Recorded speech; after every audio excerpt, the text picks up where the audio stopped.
2021년도 1회차 문제풀이 한번 해보도록 하겠습니다. 자, 1번. 물리 주소로 IP 주소를 찾는 프로토콜로 역순 주소 결정 프로토콜을 무엇이라고 하는지 쓰시오. 자, 물리 주소를 IP 주소로 이제 바꾸는 거 뭐죠?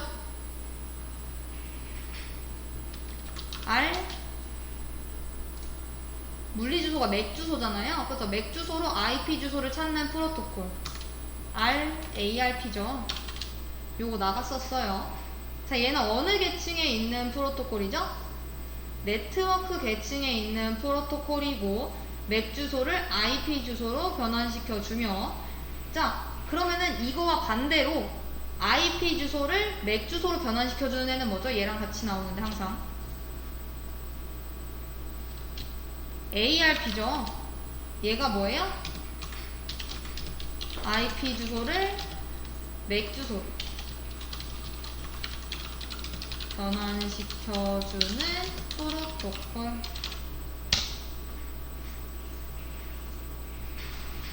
자, 2번 보겠습니다. 자, 다음은 DB 설계 절차에 관한 설명이다. 다음 빈칸에 들어갈 알맞은 용어를 쓰시오. 자, 이렇게 해서 1번. 뭐뭐는 특정 DBMS의 특성 및 성능을 고려하여 데이터베이스 저장 구조로 변환하는 과정으로 결과로 나오는 명세서는 테이블 정의서 등이 있다. 자, 뭐죠? 자, 테이블 정의서, 명세서와 같은 단어들이 나오게 되면 얘는 뭐예요? 물리적 설계에 해당이 되죠.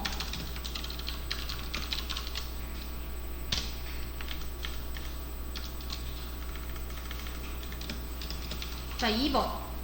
뭐뭐는 현실 세계에 대한 인식을 추상적, 개념적으로 표현을 하여 개념적 구조를 도출하는 과정으로 주요 산출물에는 ER 다이어그램이 있다.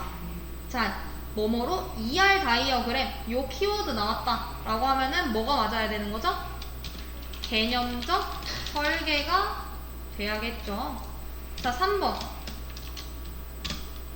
뭐뭐는 목표 DBMS에 맞는 스키마 설계, 트랜지션 인터페이스를 설계하는 정규화 과정을 수행을 한다. 요 과정에서 정규화 과정을 수행을 한다 라고 하는 거는 어떤 게 맞을까요? 논리적 설계가 들어가야지 맞겠죠. 자, 그리고 3번. 다음은 요구사항의 분류에 대한 설명이다. 괄호 안에 들어갈 요구사항의 유형에 대해서 쓰시오. 어떤 요구사항은 시스템이 제공하는 기능, 서비스에 대한 요구사항이다. 2번. 어떤 요구사항은 시스템이 수행하는 기능 이외의 사항, 시스템 구축에 대한 제약사항에 관한 요구사항이다. 자, 요구사항이라고 하는 게 뭐죠? 요구사항이란 소프트웨어가 어떤 문제를 해결하기 위해 제공하는 서비스에 대한 설명과 정상적으로 운영되는 데 필요한 제약 조건을 우리는 요구사항이라고 얘기를 하죠. 자, 거기서 이제 나오는 게 요구사항의 개발 프로세스에서 나왔던 4가지 순서. 도출을 하고 요구사항을 분석을 한 다음 요구사항 명세, 그 다음 요구사항 확인, 요 단계로 이루어지며, 요구사항 도출 단계에서는 뭐 인터뷰라던가 브레인스토밍, 프로토타이핑, 유스케이스 등으로 이해관계자 간의 요구사항을 수집을 하는 단계죠. 요구사항을. 그래서 이해관계자 간의 의사소통이 중요하고 요구사항을 수집하는 단계가 도출 단계. 그 도출된 요구사항을 가지고 내용을 정리를 해서 중복 같은 것들을 제거를 하고 요구사항을 통합하는 요 과정이 이제 분석 단계가 되게 되는 거고요. 이 요구사항 분석 단계에서 요구사항을 분류를 하는데 특정한 기준으로 그 기준이 뭐가 되는 거예요? 기능과 비기능이 되게 되는 거죠. 자, 그래서 기능이나 서비스에 대한 요구사항은 어떤 요구사항입니까? 기능 요구사항, 뭐 아니면은 기능적 요구사항이라고 작성을 해주시면 되는 거였고, 정답은 그냥 기능적. 뭐 두 번째는 뭐죠? 시스템이 수행하는 기능 이외의 사항. 비기능 요구사항이라고 써도 되고 아니면 비기능적 요구사항이라고 써도 상관없겠죠. 자, 이때 이제 요구사항 분석 단계에서 또 나올 만한 게 뭐가 있어요? 정형 분석이라는 게 있죠. 정형 분석은 뭐죠? 구문과 의미를 갖는 언어를 이용을 한다. 아니면은 뭐 수학적 기호를 사용을 한다. 라는 단어가 나오게 되면 정형 분석에 대한 거고, 그 다음 이제 요구사항 분석이 끝났다라고 하면은 요구사항을 문서화하는 단계, 명세 단계죠. 승인을 위해서 문서화를 진행을 하며 그 요구사항들이 빠짐없이 명확하고 이해하기 쉽도록 이제 기록이 돼야 하고, 그 명세 작업이 끝났다라고 하면은 이제 그 명세서를 검증하고 확인하는 단계가 필요해서 요구사항 확인 단계가 들어가게 되는 거고, 그 과정이 이제 뭐가 되는 거예요? 형상관리 버전을 이제 관리를 하게 되죠. 또 요구사항을 검토하는 그게 이제 가장 일반적인 확인하는 단계고, 프로토타이핑은 뭐예요? 프로토타입을 만든 다음에 이제 요구사항들을 반영을 하면서, 프로토타입이라는 건 시제품을 얘기를 하고요. 이때 이제 나오는 게 인수 테스트가 나오게 되는데, 이전 기출에서 나왔던 게 뭐가 있었어요? 모듈 테스트, 단위 테스트, 통합 테스트, 시스템 테스트, 통합 테스트, 다시 말할게요. 단위, 모듈 테스트, 그리고 통합 테스트, 시스템 테스트, 그 다음 인수 테스트죠. 그 마지막 인수 테스트라는 건 사용자가 실제로 사용될 환경에서 요구사항들이 모두 충족되는지 그 사용자 입장에서 확인하는 과정인 거고, 그 인수 테스트에서 이제 두 개가 자꾸 시험에 보이는데, 알파 테스트와 베타 테스트. 알파 테스트라고 하는 거는 개발자와 함께 검사를 하는 건 거고, 베타 테스트는 사용자들을 선정을 해서 그 여러 사용자를 통해 검사를 하게 되는 게 베타 테스트인 거죠. 자, 이렇게 해서 3번까지 문제를 풀어봤고, 자, 4번 보겠습니다. 자, 4번. 웹 서비스명, 제공 위치, 메시지 포맷, 프로토콜 정보 등 웹 서비스에 대한 상세 정보가 기술된 XML 형식으로 구성된 언어를 무엇이라고 하는지 쓰시오. 자, 웹 서비스라는 단어가 나왔고, 상세 정보 기술, XML 형식 구현. 자, 얘는 뭐죠? WSDL이죠. 얘와 이제 같이 나왔던 게 SOAP, SOAP, 그리고 UDDI.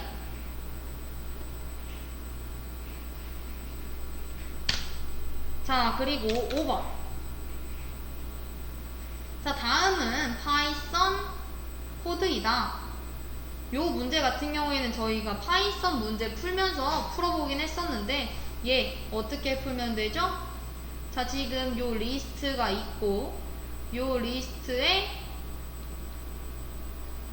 반복을 하려고 하는 거잖아요. 이 리스트에 관련된 걸. 이 클래스가 요 A고, 여기서 li라는 요거를, 요소를 요 i가 하나하나 탐색을 다니면서 그거의 첫 번째, i의 첫 번째 인덱스 번호 0번부터 시작하니까 걔네들을 계속 더해 나가겠다 라고 했으니까, 즉 정답은 뭐가 돼요?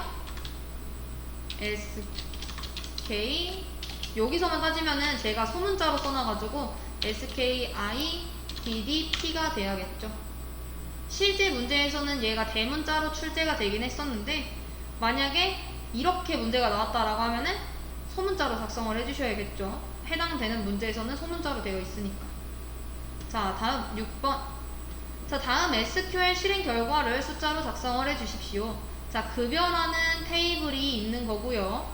자, 쿼리를 확인을 해보면은 select, count, 개수를 세라 라고 하는 거고, 집계함수죠. 자, 프롬 어떤 테이블에서? 급여 테이블에서 where 조건을 줄 텐데, EMP-NO가 100보다 크고, AND니까 급여 SAL 샐러리가 3,000보다 크고, 3,000보다 크거나 같고,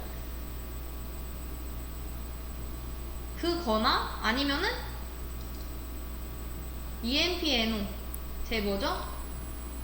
얘가 200이거나 그러니까 급여가 3000보다 크거나 아니면은 얘가 200이거나 하면 된다는 거죠. 우선 100보다는 커야 되고요. 자, 그러면은 100보다 큰 거 뭐 있어요? 200과 300 요 두 개의 셀이 될 거고, 자, 그 중에서 샐러리가 3000보다 크거나 같아야 된다라고 했으니까 얘가 되겠죠.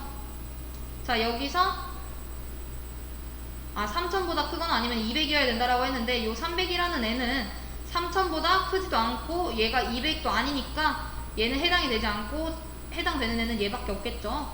즉 얘만 있는 환경에서 카운트 집계를 하라고 했으니까 뭐가 되는 거예요? 숫자 1이 되겠죠. 요거 하나만 이제 출력이 될 거잖아요. 그래서 6번에는 1. 아니면은 이제 실제로 이제 나오게 되는 출력 결과는 어떻게 출력이 되는 게 맞아요?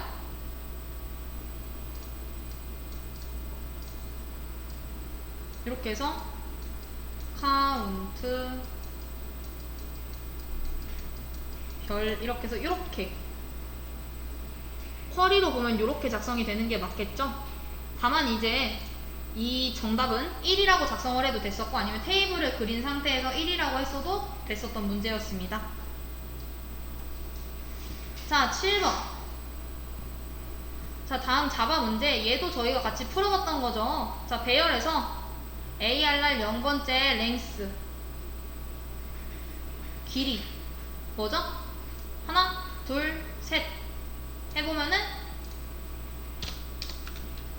3.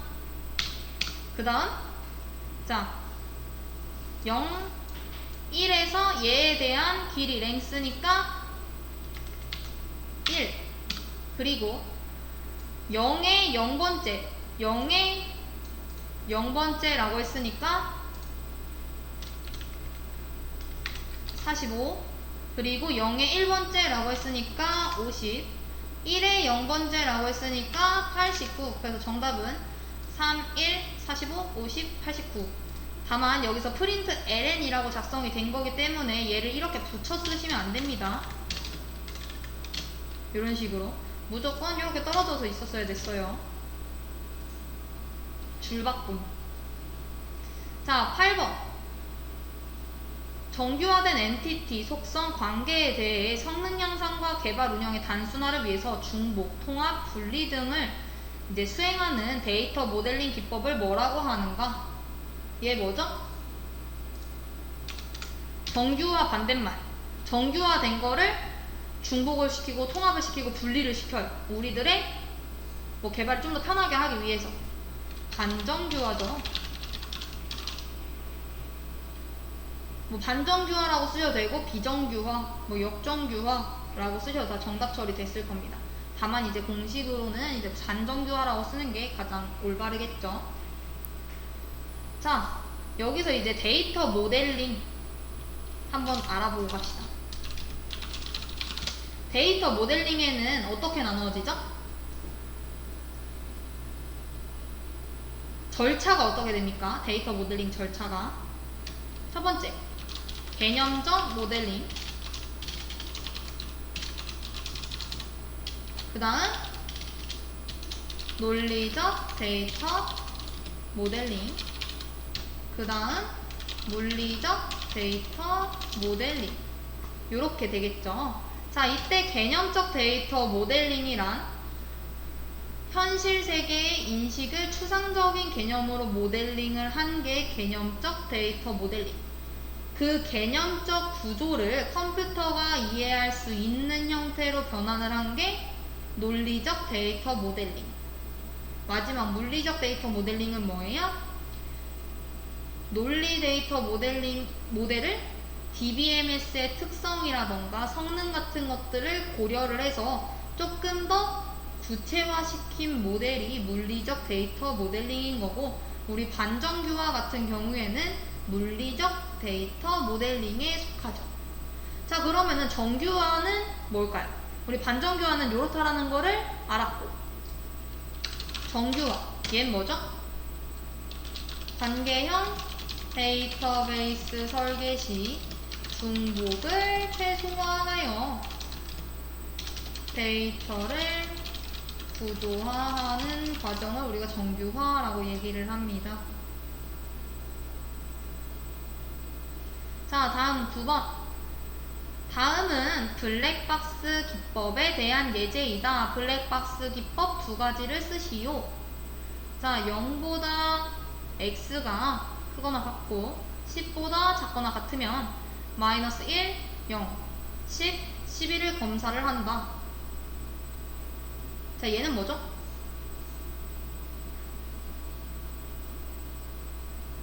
경계값 분석 테스트죠.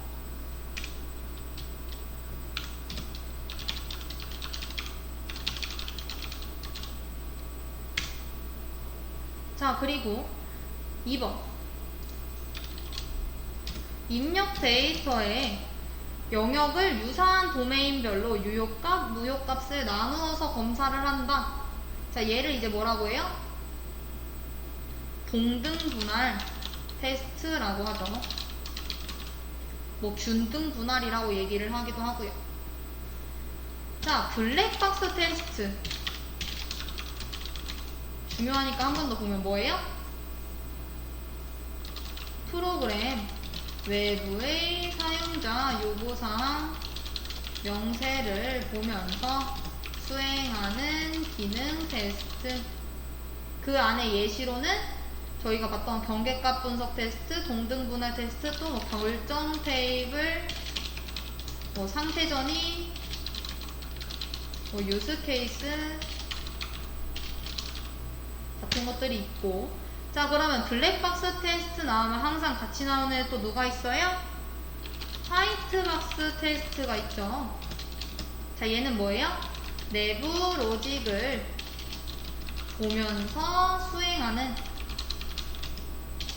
구조 기반 테스트를 이제 화이트박스 테스트라고 얘기를 하고, 그 안에는 또 뭐가 있습니까? 뭐 제어 구조 테스트라던가 뭐 루프 테스트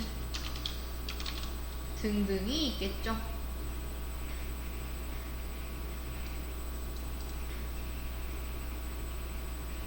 자, 10번. 다음은 테스트 종류에 대한 설명이다. 빈칸에 들어갈 알맞은 용어를 보기에서 찾아 기호로 쓰시오 라고 되어 있습니다. 자, 우리가 아까 전에 봤던, 공부했던 그 테스트들 종류들이 싹 써있고, 뭐뭐는 개별 모듈 서브루틴이 정상적으로 실행되는지 확인하는 테스트다. 뭐죠? 모듈 테스트, 개별 모듈별로 정상적으로 실행되는지 확인하는 거. 우리 모듈 테스트라고도 얘기를 하는 단위 테스트가 되겠죠.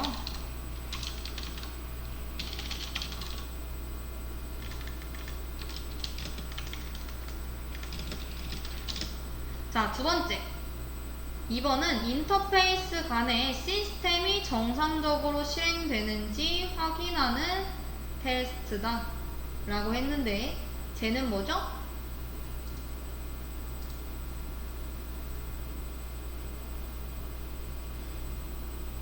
통합 테스트입니다. 통합 테스트.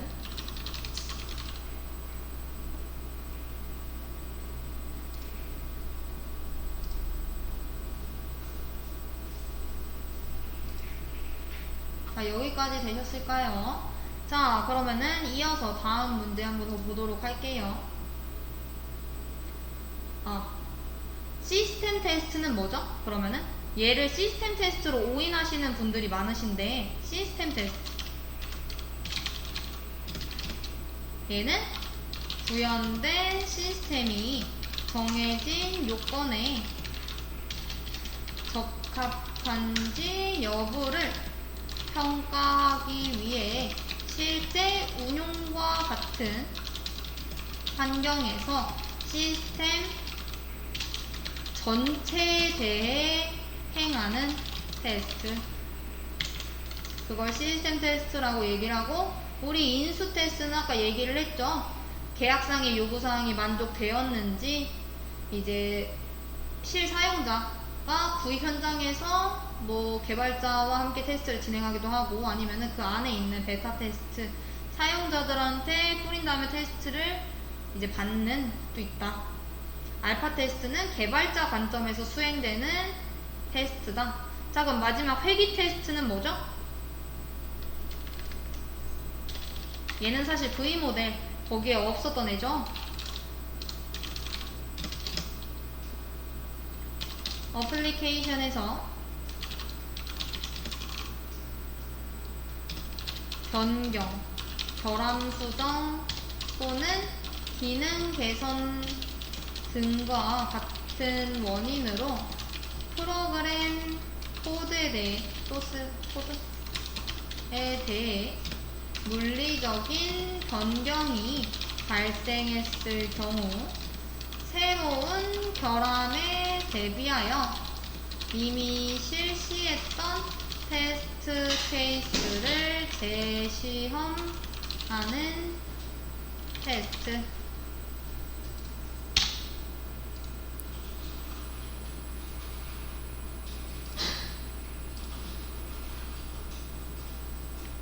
자, 11번. 다음은 빈칸에 들어갈 알맞은 용어를 쓰시오. 자, IPv6는 몇 비트 길이를 가진다. 이거 저희 얼마 전에 배웠죠? 몇 비트죠?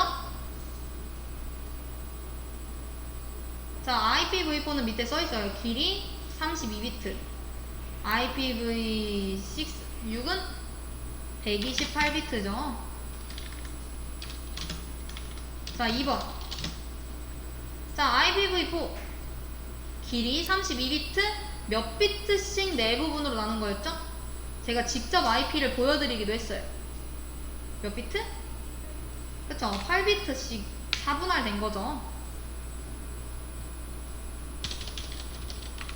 자, 12번. 공유 메모리, 소켓, 세마포어, 메시지 큐 등 프로세스 간 통신하는 기술을 무엇이라고 얘기를 하나요? 얘는 저희가 따로 나가진 않은데 IPC 메소드라고 얘기를 합니다. 자, 공유 메모리라고 하는 건 뭐냐면 다수의 프로세스가 공유 가능한 메모리를 구성하여 프로세스 간 통신을 수행하는 것을 이제 말을 하고요. 소켓이라고 하는 건 네트워크 소켓을 이용하여 네트워크를 공유하는 프로세스들 간 통신을 수행함. 자, 그러면 세마포어는 공유 자원에 대한 접근 제어를 통해 프로세스 간 통신을 수행함.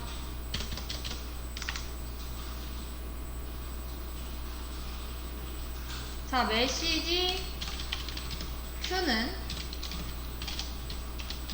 메시지가 발생하면 이를 전달하는 형태로 프로세스 간 통신을 수행한다.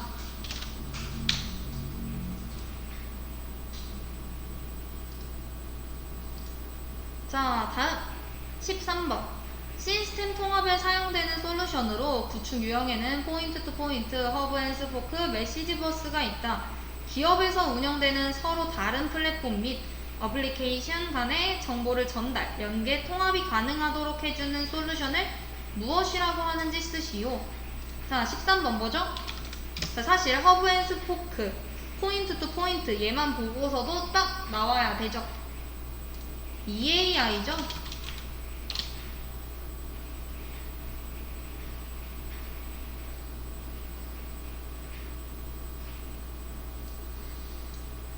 자, 14번. 자, 다음 테이블에 카디널리티와 디그리를 구하시오 라고 되어 있습니다. 자, 카디널리티는 뭐죠?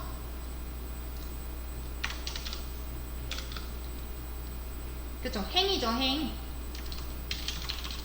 카디널리티.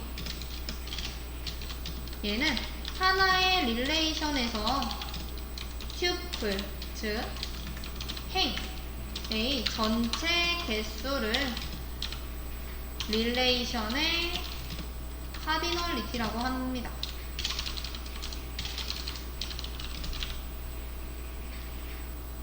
자, 그러면은 디그리는 뭐냐? 디그리는 우리가 차수라고 얘기를 하는데,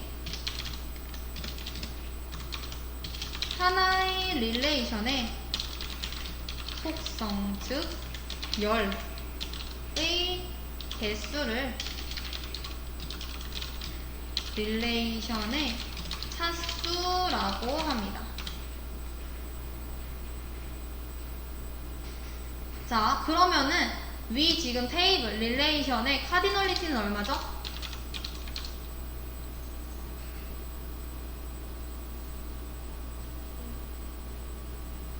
5죠, 5. 자, 그리고 디그리는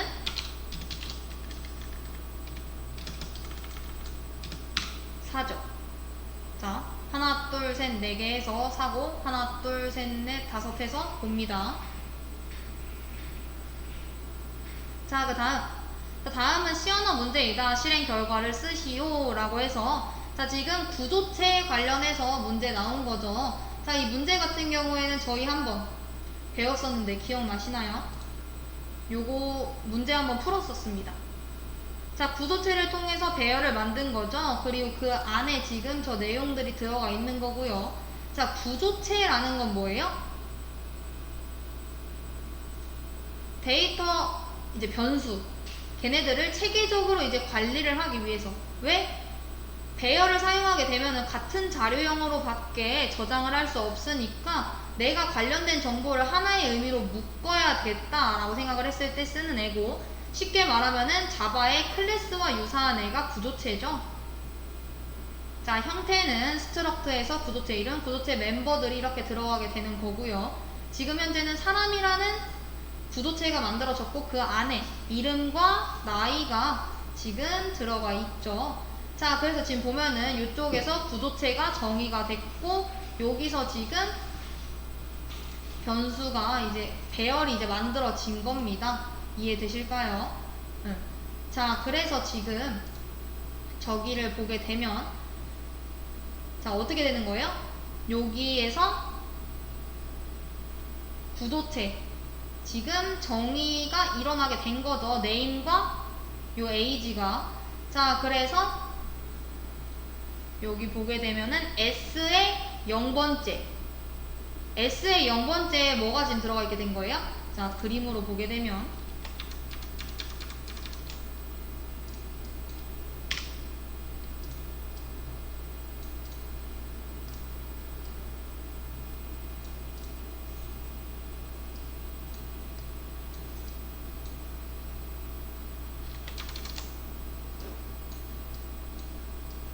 자, 이렇게 되고 A, SS, S의 0번째, S의 1번째, S의 2번째, S의 3번째 이렇게 있다라고 하면은 여기에 이제 이름, 여기에 에이지, 나이 이렇게 있고, 여기에 뭐 킴 28, 38, 50, 35 이렇게 들어가 있게 되는 거고, 이름이 리, 서, 화,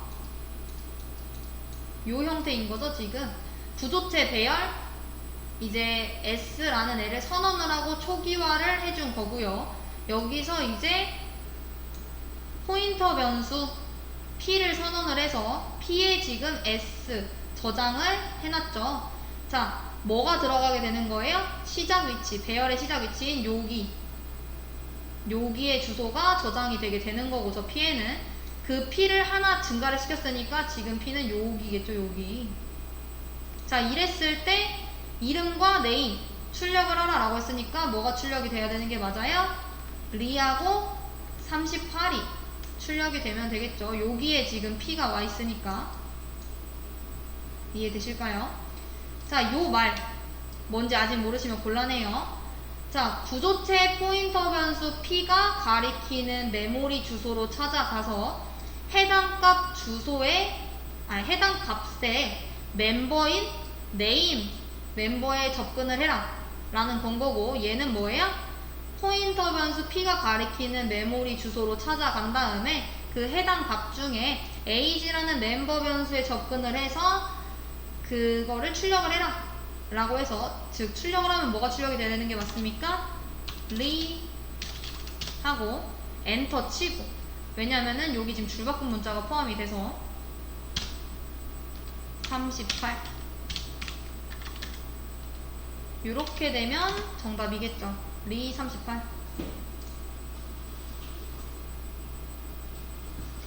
자, 그 다음 16번 문제 보겠습니다.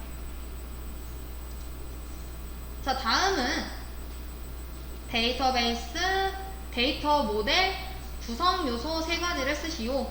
자, 3가지. 자, 데이터베이스에 저장된 실제 데이터를 처리하는 작업에 대한 명세로서 데이터베이스를 조작하는 기본 도구이다. 개체 데이터 모델에서는 뭐뭐를 나타내는데, 뭐뭐가 뭘까요? 뭐뭐를 이용을 해서 실제 데이터를 처리하는 작업에 대한 명세를 나타낸대요. 1번 뭐죠?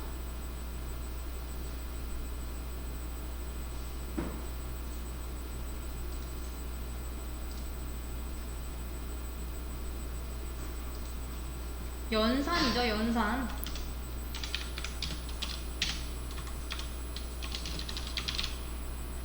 자, 개체 데이터 모델에서는 연산을 이용하여 실제 데이터를 처리하는 작업에 대한 명세를 나타내고, 논리 데이터 모델에서는 뭐를 어떻게 나타낼 건지, 뭐가 뭐예요? 구조를 어떻게 나타낼 건지를 이제 표현을 하고요. 자, 3번 뭐뭐는 데이터 무결성 유지를 위한 DB의 보편적 방법으로 릴레이션의 특정 컬럼에 설정하는 제약을 의미하며 개체 무결성과 참조 무결성이 있다. 이게 뭐예요? 제약 조건이죠, 제약 조건.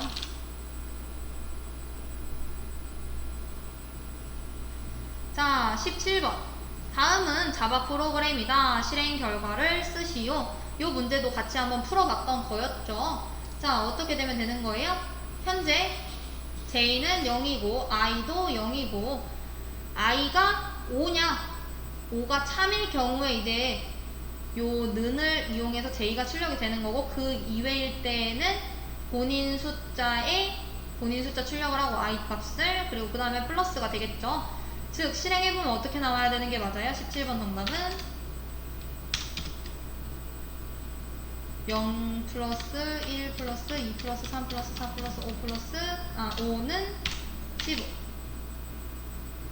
왜냐면은 여기서 0 J에 0 집어넣고 I 출력하니까 0 I가 지금 0이고 5가 아니니까 요거 실행 안하고 else 그 외니까 요거 실행을 해서 플러스 출력해주고, 그 다음에 여기 I 하나 증가되고 I가 J 안에 I 값을 J 값에 더해주고, 그 다음에 I를 출력을 하게 되면은 I는 1 이렇게 하다 보면 나중에 I가 5가 될 거고, 5가 맞으면 는 해서 지금 J 안에는 I가 계속 반복문 돌면서 합산된 게 지금 들어가 있잖아요. 그래서 그것까지 출력이 된다라는 거. 자, 18번 문제. 시스템 객체의 접근을 개인 또는 그룹의 식별자에 기반을 둔 방법. 어떤 종류의 접근 권한을 가진 사용자가 다른 사용자에게 자신의 판단에 따라 권한을 허용하는 접근 제어 방식은 뭐죠?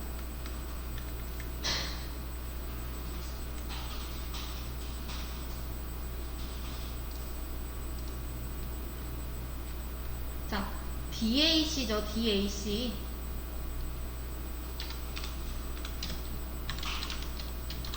자, 얘는 뭐예요? 임의적 접근 통제. 어디서 본 거 같지 않나요?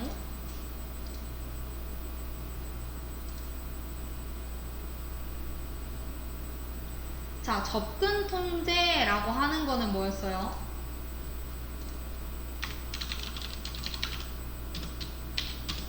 사용자가 특정 데이터에 접근할 때 접근을 요구하는 사용자에 대한 식별과 보안 정책에 근거하여 접근을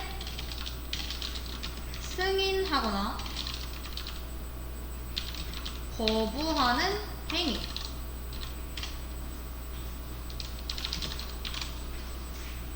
자, 그렇게 승인하거나 거부해서 허가받지 않은 사용자의 그 접근이라던가 아니면은 그 사람이 파괴하는 행위들을 예방하기 위한 모든 행위들을 이제 의미를 하는 게 접근 통제인 거죠. 이제 그 접근 통제 중에서 세 가지가 있는데 지금 나온 게 DAC 임의적 접근 통제인 거고, 임의적 접근 통제란 사용자의 신원에 따라서 접근 권한을 보유하는 방식인 거죠. 소유권을 가진 사람이 다른 사용자가 자신의 자원에 접근하려고 했을 때 접근 통제 권한을 지정을 하는 것처럼 이거에 이제 해당이 되는 게 저희가 DC에 권한을 주고 뺏는 그랜트 리복, 얘가 임의적 접근 통제에 해당이 되는 거고, 자, 강제 접근 통제는 뭐였어요? 맥.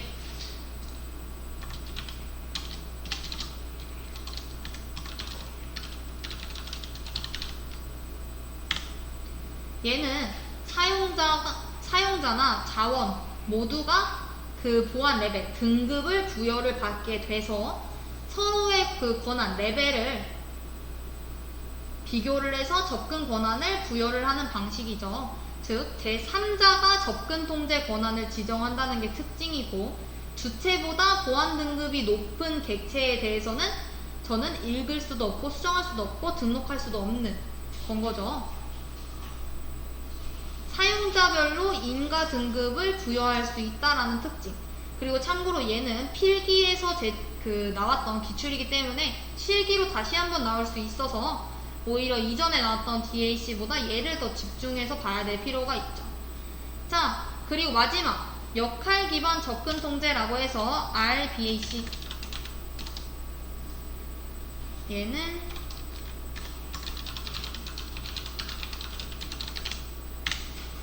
사용자에게 할당된 역할에 기반을 해서 접근 권한을 부여하는 방식인 거죠. 어떤 거예요? 우리 뭐 직책을 통해서 직책의 권한을 부여를 하고, 사용자가 만약에 뭐 승진이나 뭐 이런 걸 해서 바뀌더라도 역할에는 그 권한이 변함이 없는 거죠. 역할에는. 이해되시죠? 자, 그래서 여기까지 확인을 해봤고, 19번. 다음은 결합도에 대한 설명이다. 빈칸에 들어갈 알맞은 용어를 보기에서 찾아 기호로 쓰시오 라고 되어 있습니다. 자, 우리 지금 요 보기가 잘못됐어요. 그래서 제가 보기를 없앴군요.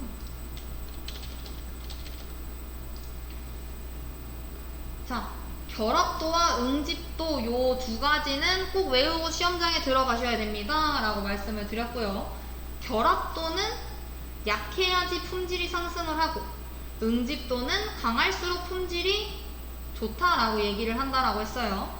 자, 결합도가 약한 순서부터 강한 순서까지 작성을 해보면, 자료 결합도 그냥 앞에 있는 것만 쓸게요. 스탬프 결합도, 제어 결합도, 외부 결합도, 공통 결합도, 내용 결합도, 이렇게 되는데, 자, 지금 뭐뭐는 다른 모듈 내부에 있는 변수나 기능을 다른 모듈에서 사용하는 경우의 결합도다. 얘는 뭐죠? 내용 결합도입니다. 1번은 내용 결합도. 자, 2번은 뭐뭐는 모듈 간의 인터페이스로 배열이나 객체, 구조 등이 전달되는 경우의 결합도다. 자, 얘는 스탬프 결합도입니다. 자, 3번. 뭐뭐는 파라미터가 아닌 모듈 밖에 선언된 전역 변수를 참조하고 전역 변수를 갱신하는 식으로 상호작용하는 경우의 결합도를 말한다. 얘는 뭐죠? 공통 결합도죠.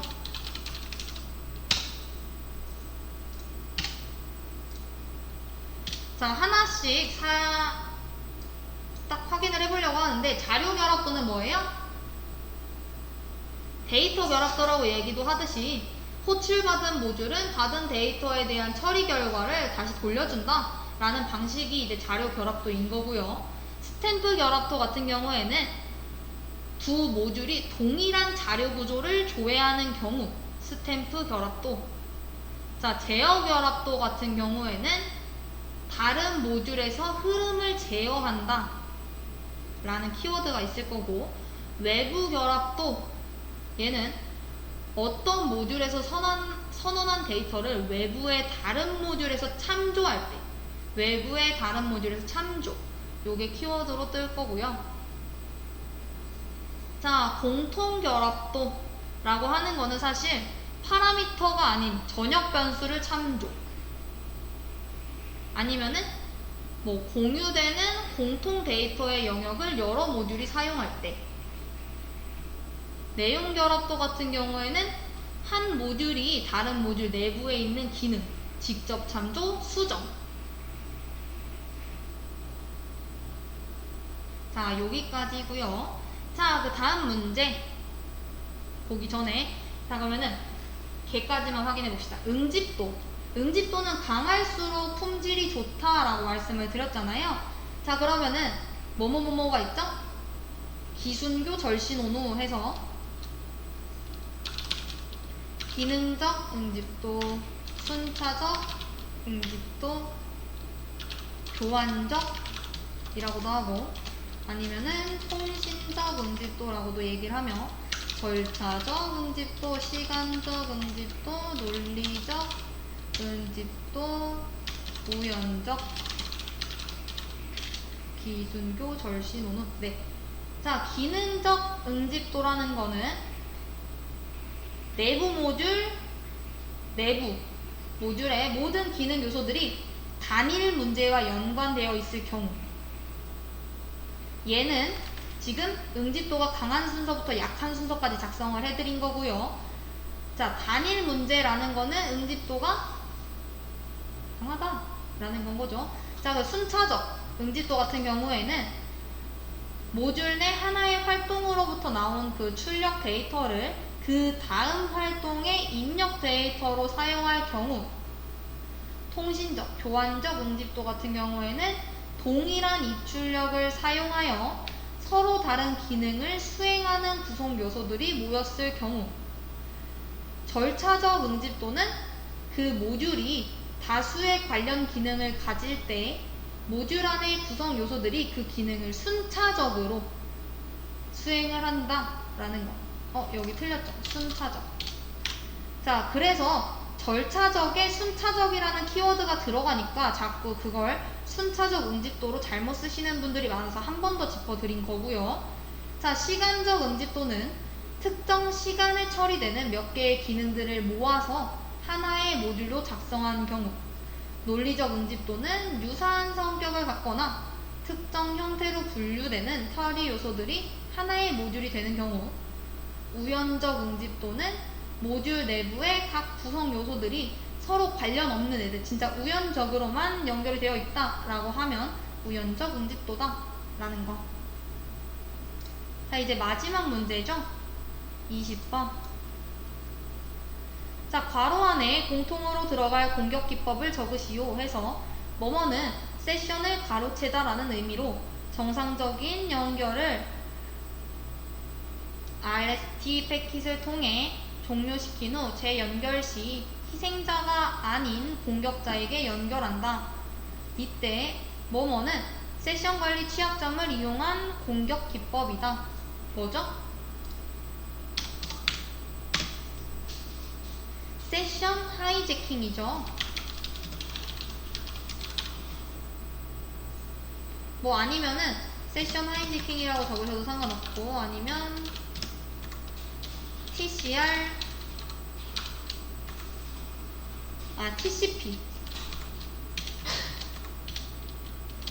TCP 세션 하이제킹이라고 적으셔도 됩니다. 요 밑에 있는 요 지금 세션 관리 취약점을 이용한 공격 기법이다라고 얘기하는 게 TCP 세션 하이제킹이기 때문에 하이제킹 원리에 대한 설명이었어요. 요 밑에 있는 게. 그래서 이렇게 적으셨어도 정답이고 이렇게 적으셨어도 정답이었습니다.